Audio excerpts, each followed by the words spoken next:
बहुत पुरानी बात है। एक छोटा सा गांव था। वह गांव बहुत ही प्यारा था। वह गांव में केले की खेती हुआ करती थी। वहाँ पर बहुत ही बड़ा केले का बगीचा था। वह गांव वाले सब मिलकर रहा करते थे। एक दिन, रामू, तुम्हारा तो फसल बहुत ही अच्छी हुई है और दिखने में बहुत अच्छी भी लग रही है। शायद इसके गांव में आज अच्छी दाम में मिल जाएगी।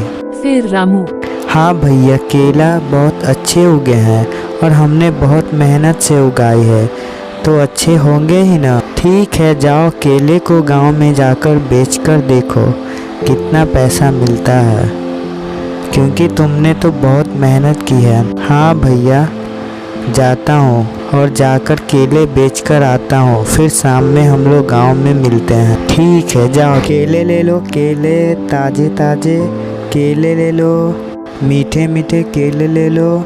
भैया, केले कैसे दिए? फिर गांव वाले आकर 20 का दर्जन। ठीक है, मुझे 1 दर्जन दे दो। ठीक है, मैं देता हूँ। फिर एक एक करके उसके सारे केले खत्म हो जाते हैं। फिर आज तो बहुत अच्छी कमाई हुई है। शीला यह देखकर बहुत खुश हो जाएगी। चलो अब घर चलते हैं। वह शाम के टाइम अपने घर की ओर लौट लगता है। रास्ते में वह जंगल की ओर से जाने पर एक पीछे एक बंदर आ जाता है और उसके पीछे उसके बगीचे तक पहुंच जाता है। वो बंदर देखकर, अरे ये क्या, यहाँ तो केले का बगीचा ही है। फिर वो बंदर इस बगीचा में रहने लगता है।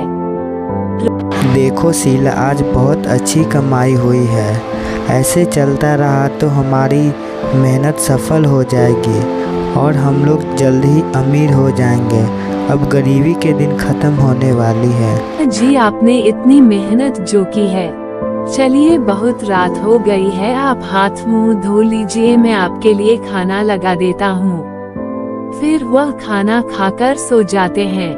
उसके कल होकर बंदर पेड़ पर चढ़कर कुछ केले खाते हैं और केले के छिलके को वहीं जमीन पर फेंक देते हैं। रामू जब अकेले लेने के लिए अपने बगीचे में आता है तब, अरे ये क्या, ये केले के छिलके नीचे क्यों पड़े हैं?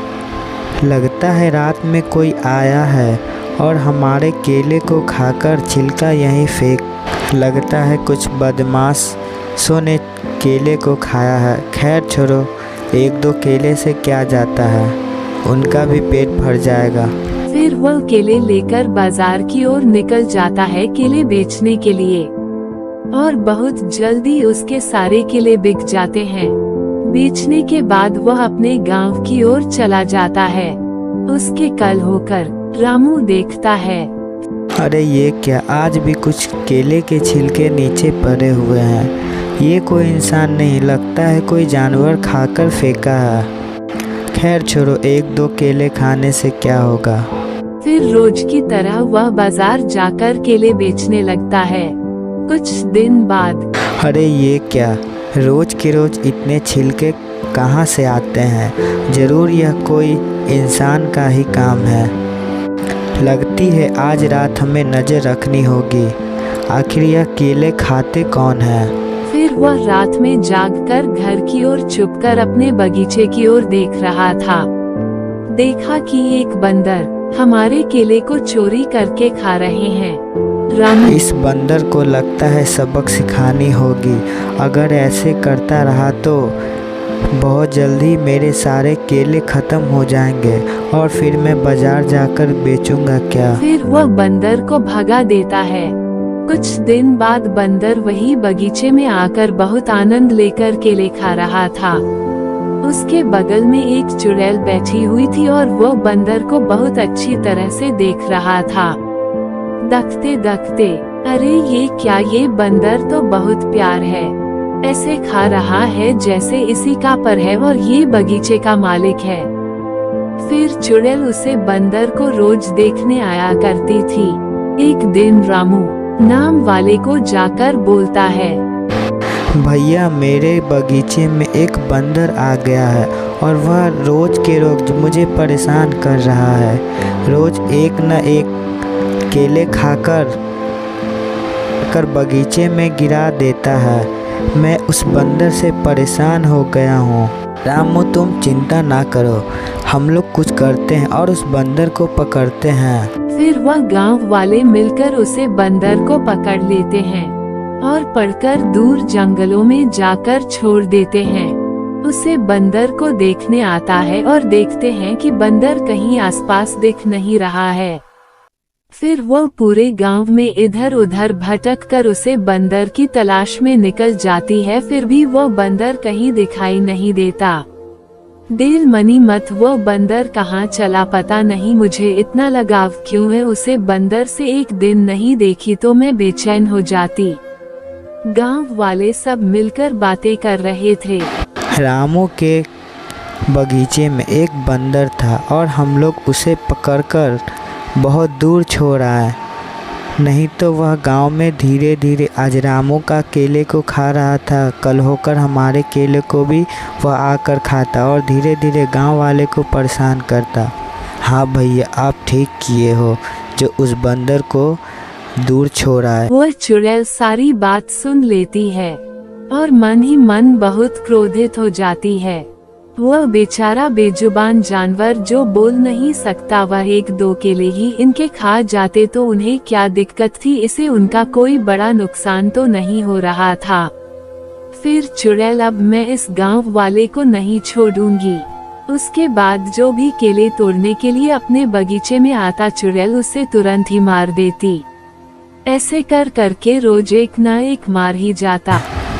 मोहन प्यारे भैया, हमारे गांव में अब तो एक चुड़ैल आ गई है और वह जो भी केले तोड़ने जाता उसे मार दे रही है। क्या बोल रहे हो तुम? हाँ भैया मैं सही बोल रहा हूँ। हमारे गांव में एक चुड़ैल है और वह केले के बगीचे में ही रहती है और हम लोगों का गुजारा तो केले से ही होता है। हाँ वो बात तो सही है, हम लोग तो केले पे ही जिंदा रहते हैं। केला नहीं बेचेंगे तो हम लोग का घर कैसे चले। लेकिन भैया उस चुड़ैल से छुटकारा कैसे मिलेगा हमें? ऐसे कर कर के तो वह पूरे गांव को ख़त्म कर देगी। मोहन प्यारे क्यों नहीं भैया हम लोग बाबा के पास जाएं, वो ज़रूर कोई ना कोई सुझाव जरूर देंगे। आखिर वह चुड़ैल इस गांव से जाएगी कैसे? फिर वह लोग सब मिलकर एक योजना बनाते हैं और सोचते हैं चुड़ैल को करने के लिए। लेकिन वह तो चुड़ैल है इतनी आसानी से मारने वाली।